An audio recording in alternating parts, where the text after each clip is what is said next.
आज का जो हमारा एल्गोरिदम है, इस एल्गोरिदम का नाम है निश्चित्र एल्गोरिदम।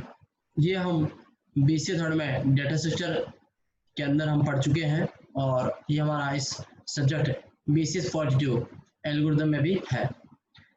कॉन्सेप्ट वही है सारा का सारा। इसे हम बोलते हैं triple S double P. Last class में मैंने आपको एक डायग्राम से बताया था ट्रिपल एस डबल पी। हमारे पास दो तरह की एल्गोरिदम है।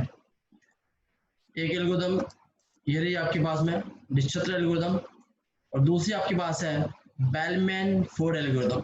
निश्चित्र एल्गोरिदम पॉजिटिव वेट एजेस के लिए काम करती है, यानी जो यहाँ पर दो वर्टेक्स के बीच में जो एज दे रखी है उस वेट पे जो वैल्यू होगी वो पॉजिटिव होगी, और बेलमैन फोर्ड के अंदर पॉजिटिव और नेगेटिव दोनों हो सकती हैं। ये algorithm triple S double P का ही पार्ट है, या फिर मैं से बोलूँ triple S double P single source shortest path problem. इस एल्गोरिदम के अंदर हम एक सोर्स को सिलेक्ट करेंगे जो हम कहीं से भी उसे ले सकते हैं। सोर्स को सिंगल सोर्स, आपका सिंगल सोर्स कहीं से भी स्टार्ट हो सकता है। यहाँ पर मैं अपना सोर्स एक से सेलेक्ट कर सकता हूँ, बी सी डी ई। इस ग्राफ के अंदर हम एक चीज देख सकते हैं, ये डायरेक्टेड ग्राफ है। यहाँ पर एक पाथ है, मैं ए से बी पे जा सकता हूँ पर मैं बी से ए पे नहीं आ सकता।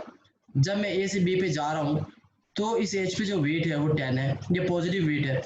ए से मैं सी पे जा रहा हूँ, ए टू सी का पाथ है 3, जो वेट है 3 है। तो ये डायग्राम आपको प्रॉपर्ली नजर आ रहा है। इनिशियली सारे के सारे आपके इन्फिनिटी पे होंगे। आपके पास 5 वर्टेक्स है जिसे हम प्लूरल में वर्टिसेस बोलते हैं, A B C D E. तो ये जो निश्चित्र एल्गोरिदम है, हमें इस एल्गोरिदम के थ्रू क्या हासिल करना है, हम इसमें ये कैसा रूट फाइंड आउट करना चाहते हैं कि जो मेरा सोर्स होगा उस सोर्स से बाकी जो भी मेरा वर्टेक्स है उस वर्टेक्स के साथ जो मेरा पाथ बनेगा उसका जो कॉस्ट है वो मिनिमम हो। जैसे मैं ए से बी पे जा रहा हूँ, हो सकता है मैं ऐसा करके ऐसे भी ए से बी पे जा रहा हूँ। अब आप देख सकते हो इस डायग्राम में कि मैं ए से बी पर डायरेक्ट जा रहा हूँ जिसकी कॉस्ट लग रही है 10, और मैं ए टू सी जा रहा हूँ और सी से बी जा रहा हूँ तो 3 और 4 क्या आ रहा है, 7 आ रहा है। तो कॉस्ट मिनिमम कौन सी हुई, 10 हुई 7 हुई, 7 मिनिमम हुई जो हम सेलेक्ट करेंगे। तो जब सोर्स मेरा क्या है, अगर मैं सोर्स अगर अपना ए से स्टार्ट करता हूँ तो मैं ए से ही ए से बी की कॉस्ट, ए से सी, ए से डी और ए से ई की कॉस्ट को मैं कैलकुलेट करूंगा। तो इस क्वेश्चन में हम देखते हैं जो हमारा सॉल्यूशन है, ये क्यू से इसे हम इम्प्लीमेंट कर रहे हैं। ये आपका A B C D E 5 हमारे पास वर्टिसेस है। मैं ए से स्टार्ट कर रहा हूँ एज ए सोर्स, तो इनिशियल आपकी ए की वैल्यू 0 होगी। बाकी सारे के सारे जो वर्टिसेस है वो इन्फिनिटी पे होंगे, बी सी डी ई। यहाँ पर देखो जब ये क्वेश्चन है उस क्वेश्चन में यहाँ पर इन्फिनिटी का सिंबल नहीं होता, ठीक है ना। जब इसे हम सॉल्व करते हैं तो ये सारे आपके इन्फिनिटी पे है, बी सी डी ई ये चारों आपके इन्फिनिटी पे है। अब यहाँ पर मैंने स्टार्ट तो ए से किया है पर ए से बी तक मैंने तो कोई पाथ को कैलकुलेट नहीं किया। अब मैं एक फंक्शन कॉल करूंगा, उस फंक्शन का नाम है एक्सट्रैक्ट मिन Q1। पहला मैं अपना वर्टेक्स सेलेक्ट कर रहा हूँ। मैं बेसिकली कर क्या रहा हूँ, इस फंक्शन के थ्रू मैं हासिल क्या करना चाहता हूँ, मैं इस फंक्शन के थ्रू देखना चाहता हूँ कि ए से मैं कहाँ कहाँ जा सकता हूँ और क्या क्या उसकी कॉस्ट आ रही है। जो मिनिमम कॉस्ट होगी वो हम सेलेक्ट करेंगे। इसके बाद में जो हमारा अगला स्टेप ये कहता है, जब मैं ए से स्टार्ट कर रहा हूँ, इनिशियलाइजेशन तो आपका यही है। जब आपका ए से स्टार्ट हो रहा है, जब मैं लिख रहा हूँ यहाँ पे एक्सट्रैक्ट मिन ए को, तो एस ऑफ ए, एस आपका एक सेट है, मैंने ए से स्टार्ट किया है। यहाँ पर देखो दो ऑपरेशन परफॉर्म हो रहे हैं, एक एक्सट्रैक्ट मिन ऑपरेशन है, दूसरा रिलैक्स ऑपरेशन है। ध्यान रखना इस चीज को। या एक्सट्रैक्ट मिन का मतलब है जिसे आप सेलेक्ट कर रहे हो, मैं सेलेक्ट कर रहा हूँ ए से, तो जिसे मैंने सेलेक्ट किया उसे इसमें सेट के अंदर डाल दूंगा। मैंने ए से स्टार्ट किया है तो इनिशियली आपका जो ये है सारे के सारे इन्फिनिटी पे है, ये आपका 0 पे है। एंड जब मैं रिलैक्स करूंगा ऑल एजेस को, यहाँ रिलैक्स करने का मतलब क्या है, अब मैं ए से बी पे जा रहा हूँ, ए से सी पे जा रहा हूँ, there is a directed path between A to B and A to C. तो ए से बी की कॉस्ट अभी कितनी दिख रही है ऊपर, इनिशियल इन्फिनिटी पे है। ए से सी यहाँ पर क्या दिख रहा है, इन्फिनिटी दिख रहा है। पर जब मैं अब ए से बी पे जाऊंगा तो नई कॉस्ट एक आएगी और ए से सी पे जाऊंगा तो नई कॉस्ट आएगी। ये कॉस्ट आपको नजर आ रही है इस एज पे, ये 10 और ये क्या आपका 3 है। देखते हैं इसे। अब देखो जब मैं ए से बी पे जा रहा हूँ, इनिशियली यहाँ पर इन्फिनिटी था, अब यहाँ पर क्या आ गया है, 10 आ गई वैल्यू। ए से सी पे यहाँ पर कॉस्ट आपकी इन्फिनिटी थी, जो डिस्टेंस ऑफ इन्फिनिटी था वो क्या आ गया है, 3 आ गया है, जो हमारी इस एज पे था जो आपको नजर आ रहा है। तो जब मैं ए को रिलैक्स करूंगा तो बी की और सी की, ए टू बी और ए टू सी की आपके पास एक नई कॉस्ट आ गई है। बाकी देखो डी और ई अभी भी कहाँ पर है, इन्फिनिटी पे है। बाकी ग्राफ को हमने बिल्कुल नहीं छेड़ा है, एज इट इज पड़ा है जैसे यहाँ पर था। यहाँ पर अभी मैंने जब मैं ए से स्टार्ट कर रहा हूँ तो मैं ए से बी का पाथ और ए से सी का पाथ को कैलकुलेट कर रहा हूँ कि मैं जब ए से बी पे जा रहा हूँ तो 10 वेट जो इसकी 10 है, और ए से सी पे जा रहा हूँ तो इसका वेट क्या है, 3 है। इसके बाद में अब देखते हैं, इसके बाद में बेसिकली हम क्या करेंगे, ए के बाद में अब आपको पता चल गया है आप ए से बी पे जा रहे हो, ए से सी पे जा रहे हो, तब बी की कॉस्ट क्या हो गई है, 10 हो गई है, सी की कॉस्ट क्या 3 है। इन दोनों में से जिसकी कॉस्ट कम होगी नेक्स्ट मेरा वो वर्टेक्स सेलेक्ट होगा। आपको याद आ रहा होगा, आप बी पे और सी पे इन दोनों में से कम कॉस्ट जिसकी होगी वो वर्टेक्स हम सेलेक्ट करेंगे। तो अल्टीमेटली आपके पास ये डायग्राम आता है। नेक्स्ट, ये तो आपको 0 पे था, बाकी सारे कहाँ पर थे, इन्फिनिटी पे थे। जब आप ए से बी को आपने रिलैक्स किया, फंक्शन आपने रिलैक्स को कॉल किया तो बी की वेट 10 आ गई है और सी की क्या आ गई, 3 आ गई। अब इन दोनों में से सबसे कम कॉस्ट किसकी है, बी और सी में से सी की कॉस्ट कम है, तो सी को मैं एक्सट्रैक्ट करूंगा सी मिन क्यू। मिनिमम फंक्शन आपको मिनिमम लेके चलना है। तो अभी आप सी पर हो जिसकी कॉस्ट 3 है, डायग्राम अभी आपका वही का वही है। अब आपका जो लिस्ट है उस लिस्ट में पहले आपका ए आया था, अब क्या आपका आ जाएगा, सी आ जाएगा। अब यहाँ देखते हैं क्या हो रहा है। अब मैं सी से कहाँ जा सकता हूँ, मैं सी से बी पे जा रहा हूँ, सी से मैं डी पे जा रहा हूँ, और सी से मैं ई में भी ई पर भी जा रहा हूँ। मतलब कि सी से मेरे लिए, सी से ए का कोई पाथ तो नहीं है, पर सी से मेरा बी के लिए पाथ है, सी से डी के लिए पाथ है, और सी से ई के लिए मेरे पास पाथ है। तो इनिशियली मेरा ए तो 0 पे था ही, बी की वैल्यू क्या थी, देखो आप एक चीज ऑब्जर्व करना, ये जो लाइन यहाँ लिखी थी इन्फिनिटी वाली वो यहाँ पर अभी भी पड़ी है। और जब मैं सी को सेलेक्ट करता हूँ, एक्सट्रैक्ट करता हूँ, जब सेलेक्ट करने का सिंबल आप ये देना, आप स्क्वायर फॉर्मेट में से सेलेक्ट कर लेना। यहाँ पर जब मैंने किया था एक्सट्रैक्ट करने, वो आपको रिलैक्स करने के बाद में लास्ट स्टेज पे आपको ये वैल्यू मिली थी। जब मैं सी को एक्सट्रैक्ट करूंगा तो सी से आपको सेलेक्ट करना है, तो सी पे आप ये एक सर्कल बना दो, चाहे आप स्क्वायर फॉर्मेट में बना दो। अब जब मैं सी को रिलैक्स करूंगा, ये सी को आपने सेलेक्ट किया, सी को मैं रिलैक्स करूंगा, तो एक चीज मैं आपको दोबारा याद दिला दूं, जिसकी कॉस्ट कम होगी वही हम सेलेक्ट करेंगे। बी की कॉस्ट ऑलरेडी क्या है, 10 है, यहाँ पर देखो लिखा हुआ नहीं है इसमें। तो सी से बी की जो कॉस्ट थी, अगर मैं पिछला वाला डायग्राम देखूं तो सी से जो बी की कॉस्ट थी 4 थी, आप देख सकते हो सी से बी की कॉस्ट कितनी थी, 4 थी।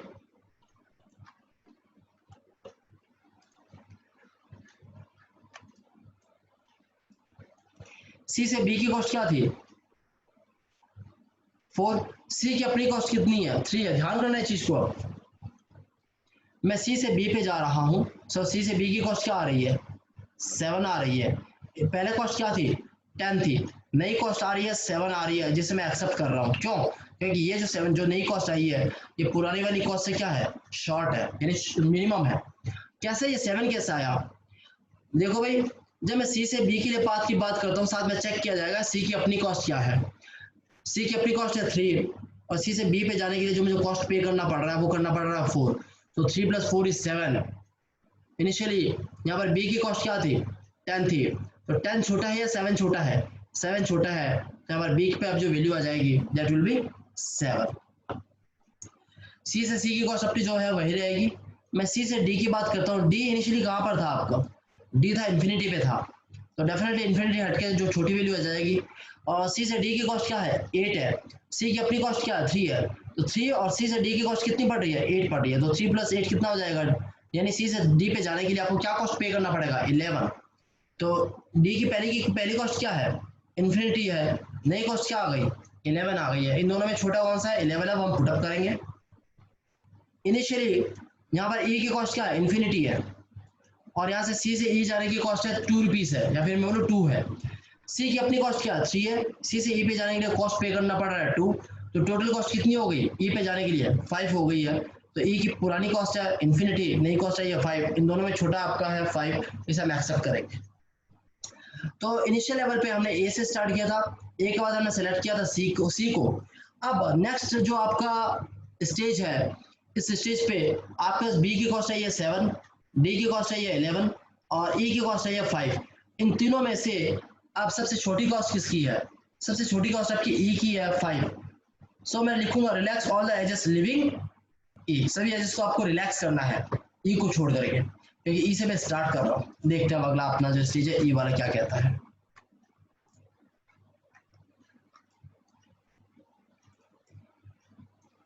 जब मैं ई से बात करूंगा तो मैंने ई को सिलेक्ट कर लिया है।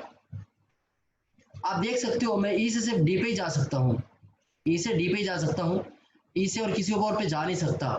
तो मैं जब ई से कहीं और जा नहीं सकता तो मैं ई से डी की कॉस्ट ही कैलकुलेट करूंगा, इसके अलावा और कोई कॉस्ट कैलकुलेट नहीं करूंगा।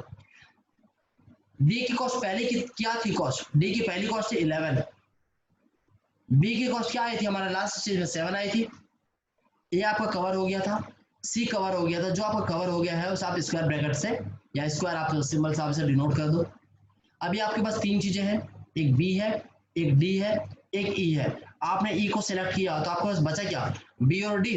पर यहाँ पर ये पुरानी वैल्यू क्यों है वो हम देखते हैं, क्योंकि ई से बी के बीच में कोई डायरेक्ट पाथ नहीं है। जब पाथ ही नहीं है तो बी की जो ओल्ड वैल्यू वो पड़ी रहेगी।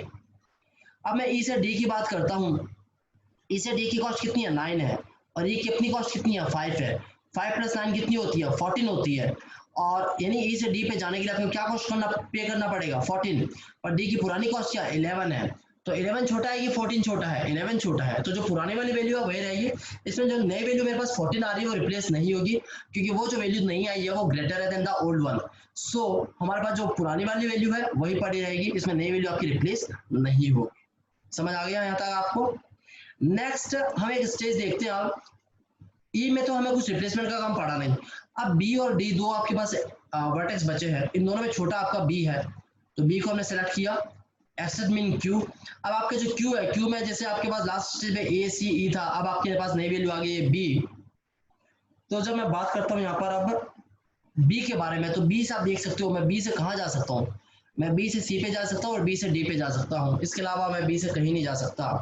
तो मैं बी से पहले सी की कॉस्ट निकाल लेता हूँ यहाँ से, क्योंकि आप देखो मैंने बी को जब सेलेक्ट किया तो 7, जब मैं रिलैक्स करूंगा बी को, अब इस डायग्राम को देखकर आपको रिलैक्स करना है, तो मैं बी से सी पे जा रहा हूँ। कॉस्ट क्या पे करनी पड़ रही है 1, बी की अपनी कॉस्ट कितनी है 7 है, तो 7 और 1 सी पे आने के लिए क्या कॉस्ट पे करनी पड़ रही है बी टू सी 8 पे करनी पड़ रही है।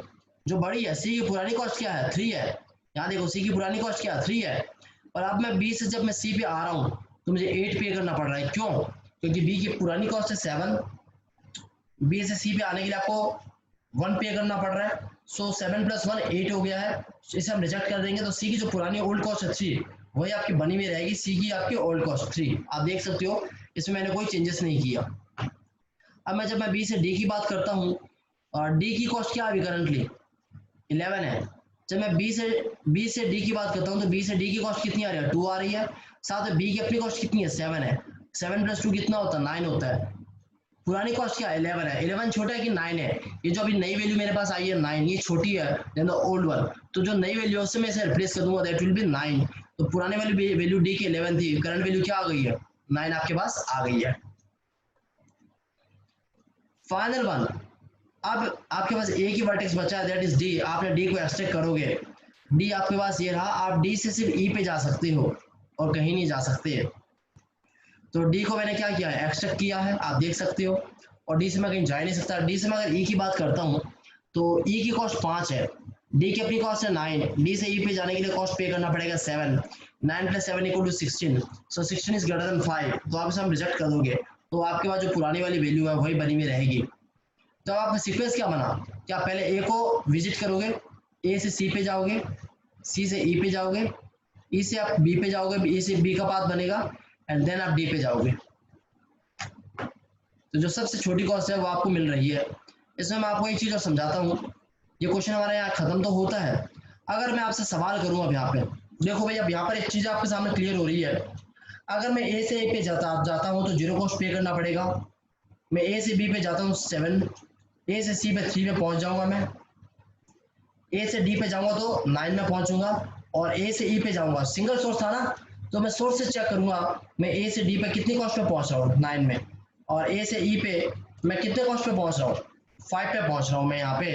अब आपको प्रूफ दिखाता हूँ, मैं ए से डी पे जा रहा हूँ जिसकी कॉस्ट 9 है। तो देखते हैं ए से डी पे कौन कौन से रूट है जाने के लिए। मैं ए से बी पे जा रहा हूँ, बी से डी पे जा रहा हूँ। आप देख सकते हो मेरे पास रूट है ए से B, and B to D, A से बी है 7 and D to 9, B to D है 2, तो 7 + 2 कितना हो गया 9 हो गया है, ये हम देख सकते हैं। दूसरा रूट कौन सा है मेरे पास डी पे जाने के लिए, ए से सी जाऊंगा, सी से बी जाऊंगा, बी से डी जाऊंगा, ए से सी है 3, 3 and 4 7, 7 and 2 9, इसके अलावा और कोई पाथ है, ये रहा ए से सी, सी से E and E to D, तो इनमें से जो सबसे कम कॉस्ट है 9 वही मेरी सिलेक्ट हो रही है, आप देख सकते हैं। मैं ए से ई का दिखा देता हूँ आपको,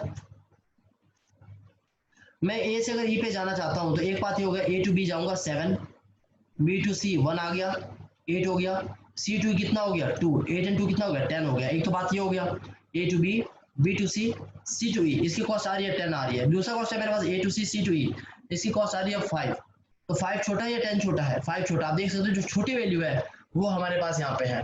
अब मैं ए से बी की बात कर लेता हूँ, ए से बी की कॉस्ट कितनी आ रही है करंटली 7 आ रही है, जबकि आपके पास ए से बी पे जाने के लिए और कोई पाथ है ही नहीं, तो बी की जो कॉस्ट आपके पास आ रही है 7। वैसे आप देखो यहाँ पे पाथ ए से बी पहले कॉस्ट क्या थी 10 थी ना, और ए से सी, सी टू बी अगर मैं जाता हूँ, ए टू सी कितनी है 3 है, सी टू बी कितना है 4 है, ये हमारे पास पाथ है 7, इसके अलावा कोई पाथ नहीं है हमारे पास में। तो मिनिमम पाथ हमारा यही है कि ए से बी पे जाना है, ए कॉस्ट आपके पास 3 थी, नई कॉस्ट हमारे पास है ये 7 जो सबसे कम है, इससे कम कॉस्ट में मैं बी पे नहीं पहुंच सकता। तो कहने का मतलब ये है मैं सोर्स से चेक कर रहा हूँ, ए से बी, ए से सी, ए से ई, मैं सब कुछ अगर चेक करता हूँ मुझे यही मिलेगा कि इससे कम कॉस्ट में जो यहाँ पर वैल्यू आई है मैं इस एल्गोरिथम के थ्रू पहुंच सकता हूँ, इसके अलावा कोई दूसरा सोर्स नहीं है कि इससे कम वैल्यू में मैं पहुंच सकूँ। तो मुझे ये बताओ आप लोग, ये जो डिक्शनरी एल्गोरिथम है ये आपको समझ आ गया बेटर तरीके से, कॉन्सेप्ट क्लियर हुए हैं सबको? समझ तो आया सर, बट फॉर्मेटिंग बहुत टफ है। हाँ हाँ बोलो। फॉर्मेटिंग इसकी कॉम्प्लेक्स है सर। हाँ फॉर्मेटिंग थोड़ी कॉम्प्लेक्स जरूर है, बट कॉन्सेप्ट वही है जो मैंने आपको लास्ट सेमेस्टर में पढ़ाया था, वो थोड़ा इजी तरीके से मैंने आपको पढ़ाया था, और जब हम एल्गोरिथम पढ़ रहे हैं तो मैंने आपको बताया था कि स्टेप बाय स्टेप आपको करके दिखाना पड़ेगा, और छोटा सा करके दिखाना हो तो 2 मिनट का काम हो जाएगा फटाफट, बट अगर इस तरीके से करना हो स्टेप बाय स्टेप तो थोड़ा वक्त लगेगा और थोड़ा कॉम्प्लेक्स वे से दिख रहा है आपको, है ना। और ये एल्गोरिथम आपके एग्जाम में आता है। 2 एल्गोरिथम हमने लास्ट डिस्कस किया था, प्रिम्स एंड क्रुशिकल। नेक्स्ट हमारा एल्गोरिथम ये था single source shortest path problem के अंदर। अब इसका हम एल्गोरिथम देख लेते हैं।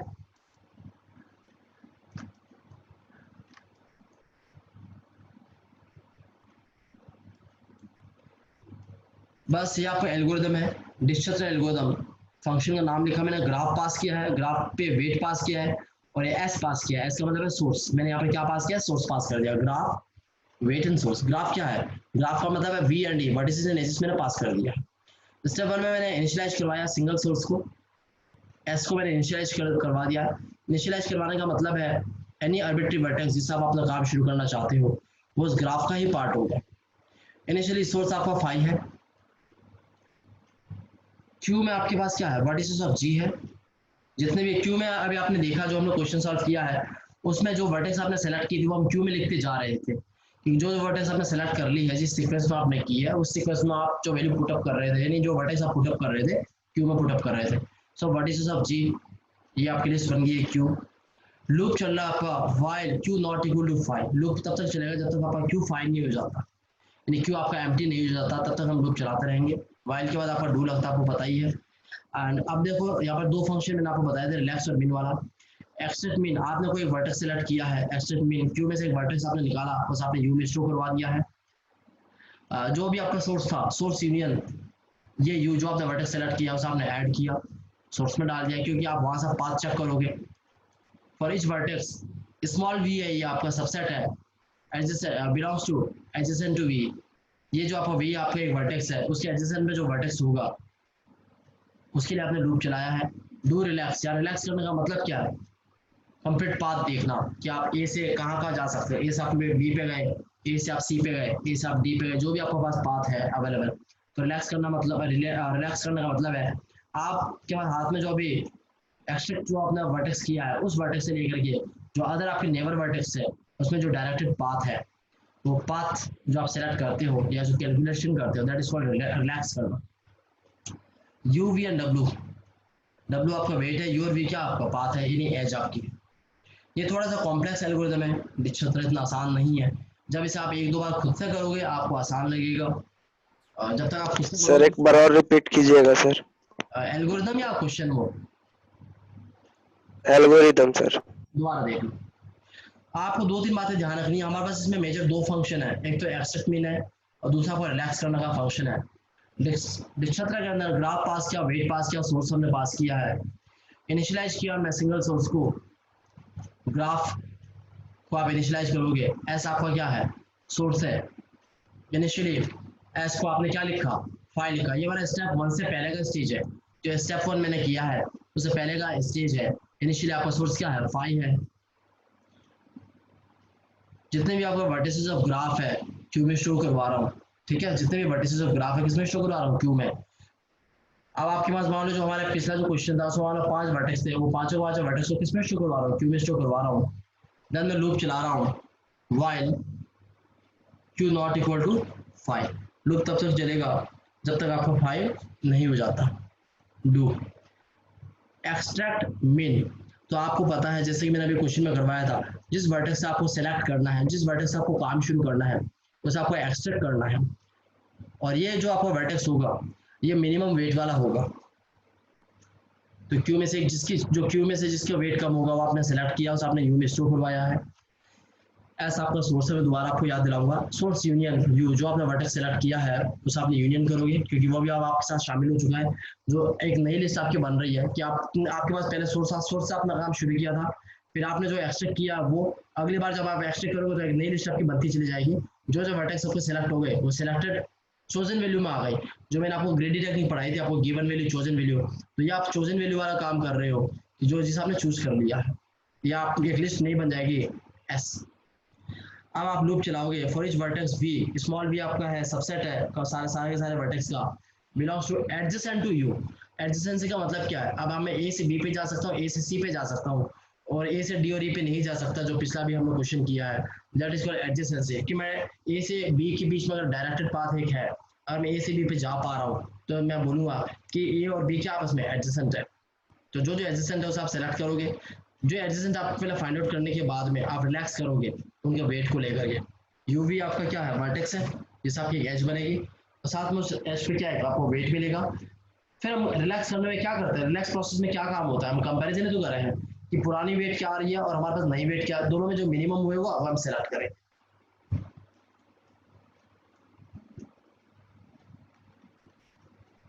एक बार आप ये क्वेश्चन था, एक बार इसे देखो आप, थोड़ा सा आपको क्लियर होगा इसमें। हम बात कर रहे हैं बेलमैन फोर्ड एल्गोरिदम के बारे में। ये हमारा है बेलमैन फोर्ड का एल्गोरिदम। इस एल्गोरिदम के बारे में बात कर रहा हूँ, इसमें मैं क्वेश्चन के बारे में आपसे बात कर रहा हूँ। ये आपका स्ट्रक्चर है, इसमें आपके पास 5 वर्टिसेस दे रखी है। ये जो आपका देख सकते हो, आपकी ए से बी पे आप जा पा रहे हो, ए से बी के लिए डायरेक्टेड पाथ है, बट बी से ए के लिए डायरेक्टेड पाथ नहीं है। जब मैं ए से बी जाने की बात करता हूँ तो इसका जो वेट है, एच पे जो वेट है वो नेगेटिव है। ये नेगेटिव वेट आपको यहाँ नजर आ रहा है, एक आपको यहाँ नजर आ रहा है। बाकी चीज आपको देख रहे हो आप, बी सी डी ई सबको यहाँ पर इन्फिनिटी पे दे रखा है। तो इनिशियली अगर मान लो मैं ए से स्टार्ट करता हूँ तो ए 0 पे होगा और बाकी सारे आपके जो वर्टेक्स है उसकी जो कॉस्ट होगी वो इन्फिनिटी पे होंगे। ये स्टेप आपका 1 था। अब मैं ए से कहाँ पे जा पा रहा हूँ, मैं ए से बी पे जा पा रहा हूँ, ए से सी पे जा पा रहा हूँ। आप चेक कर सकते हो कि बी इन्फिनिटी पे था, सी भी आपका इन्फिनिटी पे था।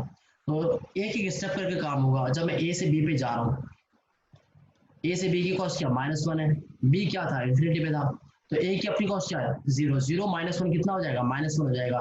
तो बी की कॉस्ट कहाँ तक पहुंचेगी, बी की कॉस्ट पहुंचेगी -1 पे।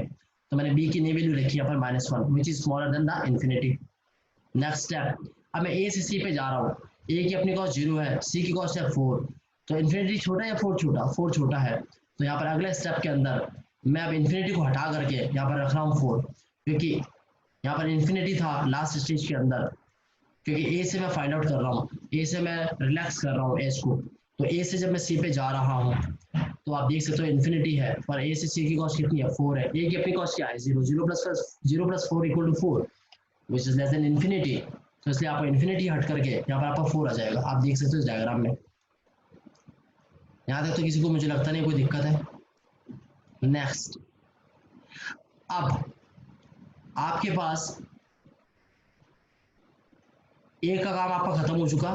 अब आपके पास दो नई वर्टेक्स आ गई है, बी और सी।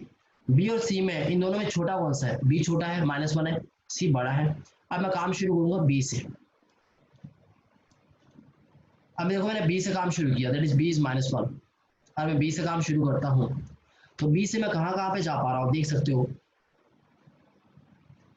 मैं बी से सी पे जा पा रहा हूँ, बी से डी पे जा रहा हूँ और बी से ई पे जा रहा हूँ। जब मैं बी से सी पे जा रहा हूँ तो बी की अपनी कॉस्ट क्या? -1 है। बी से सी पे जा रहा हूँ, इसकी कॉस्ट कितनी है? 3 है। तो -1 + 3 कितना बन जाएगा आपका? प्लस का 2 हो जाएगा। जबकि सी की कॉस्ट क्या? 4 है। 4 छोटा है या 2 छोटा है? 2 छोटा है, तो यहाँ पर सी की कॉस्ट क्या आ गई है? 2 आ गई है। अब देखो अगले स्टेज में, देखो एक एक स्टेज करके हो रहा है। बी से सी हो गया। अब मैं बी से डी देखता हूँ, मैं बी से डी पे जा रहा हूँ, इसकी कॉस्ट है 2। बी से बी की अपनी कॉस्ट क्या है? -1 है, और बी से डी की कॉस्ट क्या है? 2 है। सो -1 + 2 -1 आएगा डी की जगह पे। यहाँ इन्फिनिटी हट करके यहाँ पर वैल्यू आ जाएगी -1। इसने पहले ई को किया है, ठीक है ना, डी को बाद में किया, इसने पहले ई को किया, तो पहले मैं ई को ही बता देता हूँ आपको। तो बी से ई की कॉस्ट क्या है? 2 है। बी की अपनी कॉस्ट क्या है? -1 है। -1 + 2 आपके पास 1 आ जाएगा, प्लस का 1। तो इन्फिनिटी हट करके यहाँ पर प्लस का 1 लगे, आप देख सकते हो। अब मैं बी से डी पे देख लेता हूँ, जैसे कि अभी मैंने आपको बताया था कि बी से डी की कॉस्ट क्या आ रही है? 1 आ रही है। ये तो हमने कर ही चुके हैं यहाँ पे। यहाँ तक मुझे लगता नहीं किसी को दिक्कत है। हमने पहला वाला वर्टेक्स कौन सा सिलेक्ट किया था? ए किया था, उसके बाद क्या था? बी किया था। अब मेरे पास 3 वर्टेक्स बच गए हैं, बी सी डी एंड ए। मेरे पास 3 वर्टेक्स बच गए हैं, सी डी एंड ई। अब इन तीनों में छोटा कौन सा है? डी और ई, दोनों ही छोटे हैं। अब मैं अपना काम डी से भी कर सकता हूँ, ई से भी कर सकता हूँ। देखते हैं हमने कहाँ से काम शुरू किया है। मैं काम डी से भी शुरू कर सकता हूँ, मैं ई से भी शुरू कर सकता हूँ, क्योंकि इक्वल है। मैंने ई से शुरू किया है, ठीक है, मैंने शुरू किया ई से। अगर मैंने ई से शुरू किया है, आप देख सकते हो, मैं डी और ई, आपने ए पहले सेलेक्ट कर लिया था, बी सेलेक्ट कर लिया था, आपके पास बचा डी और ई। तो डी की कॉस्ट सी डी ई, सी 2 है, इसे आप सेलेक्ट नहीं करोगे क्योंकि बड़ी है वैल्यू। डी और ई में से आप कोई भी सेलेक्ट कर सकते हो। मैंने सेलेक्ट किया, ई को सेलेक्ट किया। जब मैं यहाँ पर ई को सेलेक्ट करता हूँ तो मैं ई से जा सकता हूँ डी पे। डी की पहले वाली कॉस्ट क्या है? 1 है। ई से डी की कॉस्ट कितनी आ रही है? -3 आ रही है, और डी की पुरानी कॉस्ट क्या है? 1 है। तो -3 प्लस का 1 अगर मैं करूंगा तो डी की नई कॉस्ट क्या आ जाएगी? -2 आ जाएगी, विच इज स्मॉलर देन 1। तो -2 छोटा है, 1 छोटा है, -2 छोटा है। तो यहाँ पर मैं लिखूंगा -2। ई का काम आपका खत्म हो गया, क्योंकि ई और कहीं नहीं जा सकता। अब आपके पास डी का काम खत्म आपके पास हो चुका, आपने ई से स्टार्ट किया था। अब आपके पास बचा सी और डी। जब मैं सी और डी की बात करूंगा तो छोटा कौन सा? डी आपका छोटा है। छोटा आपका कौन सा? डी है। मैं डी से बी पे जा पा रहा हूँ, आप देख सकते हो, उसने शायद इकट्ठा कर दिया है। मैं डी से अगर बी पे जा रहा हूँ, डी की कॉस्ट -2 है और बी की कॉस्ट क्या है? यहाँ पे 1 है। तो बी की कॉस्ट ऑलरेडी क्या हो रखी है? -1 पहले से ही है, कुछ करने की जरूरत ही नहीं है। डी से सी की कॉस्ट 5 आ रही है और डी की अपनी कॉस्ट कितनी आ रही है? -2 आ रही है। सो -2 + 5 कितना आएगा? प्लस का 3 आएगा, जबकि सी की ऑलरेडी कॉस्ट क्या है? 3 है, सॉरी 2 है। तो 2 तो ऑलरेडी कम हो रखा है, तो 3 हमारी नई कॉस्ट है या 3 ओल्ड कॉस्ट है 2, जो पुरानी कॉस्ट वही रहेगी। एंड फाइनली जब मैं सी की बात कर लेता हूँ, सी से चलो चेक कर लेते हैं। सी से मैं कहीं जा ही नहीं पा रहा, आप देख सकते हो, सी से ए के लिए, सी से डी के लिए, किसी के लिए कोई पाथ ही नहीं है। तो फाइनल आपका रिजल्ट क्या रहा? जो आपका ये फाइनल रिजल्ट आया है वह आपको फाइनल आपके इसमें शो करवा दिया है। तो ये कॉस्ट आपकी है सोर्स से। अब मैं अगर ए से ई की बात करता हूँ, मुझे ए से ई पे जाना है, तो ए से ई की कॉस्ट आ रही है 1। कैसा आएगा? आप देख सकते हो कैसे आपका 1 आ सकता है। मल्टीपल रूट आपके पास है, ए से बी, बी से सी आप जा नहीं सकते, ए से बी, बी से डी आप ई पे नहीं जा सकते, ए से बी, बी से ई। सो -1 प्लस का 2, तो आपके पास प्लस का 1 आ गया, ये आपको आ गया। अब मैं ए से डी पे जाना चाहता हूँ, इसकी कॉस्ट आ रही है -2। ए से डी के लिए मैं कैसे जा सकता हूँ? यहाँ से तो कोई रूट है नहीं, यहाँ से भी कोई रूट है नहीं। ए से बी, बी से डी, या फिर ए से बी कितनी आ रही है? -1, और बी से डी कितना आ रहा है? 2 आ रहा है। सो -1 एंड प्लस का 2, आपकी वैल्यू प्लस का 1 आ रहा है। और एक रूट देखते हैं, -1 यहाँ पे प्लस का 2, तो प्लस का 1 हो गया, प्लस का 1 और माइनस का 3, प्लस का 1 और माइनस का 3 और माइनस का 2। तो ये रहा डी की वैल्यू आपकी -2 आई है। बिल्कुल डिस्चेत्र एल्गोरिथम की तरह ही हमारा ये काम कर रहा है। सिर्फ फर्क कितना था कि ये नेगेटिव वेट एज के लिए काम कर रहा है, डिस्चेत्र पॉजिटिव वेट एज के लिए काम कर रहा है। होपफुली ये क्वेश्चन आपको समझ आया होगा। सर बेसिकली दो अब इस एल्गोरिथम को देखता हूँ। इनिशियलाइज सिंगल सोर्स डिस्चेत्र की तरह बिल्कुल ग्राफ और एस पास किया, लूप चलेगा आई से लेकर के v-1 तक, एक वर्टेक्स आपका कम होगा। डू फिर लूप चल रहा है आपका फॉर ईच एज, हर एक एज के लिए। यूवी वर्टेक्स आपका है, इन दो वर्टेक्स आपकी एज बनती है। आपके पास एक लिस्ट है एज की, तो उसमें से आप एक एज सेलेक्ट करोगे। डू रिलैक्स यूवी डब्ल्यू, जैसे हमने ये देखो किया था ऊपर डिस्चेत्र के अंदर, बिल्कुल यहाँ रिलैक्स किया है। For each edge UV belongs to D of G, करना है कि आपको हर एक एज के लिए। Do if D of V distance of vertex greater than distance of U plus weight of, यहाँ पर नई वर्टेक्स आपके पास है, डबल वी दे रखा मैंने, एक स्मॉल वी है कैपिटल वी, जो आपको दो वर्टेक्स यू ले लो, यू और वी आपका है, ये यू है ये वी है, और उसका वेट इन दोनों को मिला करके अगर ये वैल्यू बड़ी होती है देन रिटर्न फॉल्स कर दो, we detect negative weight cycle. कहने का मतलब क्या, ये जो हमने किया था पुरानी एज और दोनों को मिला करके नई एज, ये पुरानी एज अगर बड़ी होती है नई से तो क्या करोगे, रिटर्न फॉल्स, और वहां पर आपको रिप्लेसमेंट शुरू कर देनी है। बिल्कुल उसी एल्गोरिथम की तरह काम करता है जो हमारी एल्गोरिथम थी, ठीक है ना। एक बार इसे आप ऑब्जर्व करना खुद से भी, मैं आपको ये मेल कर रहा हूँ, ठीक है।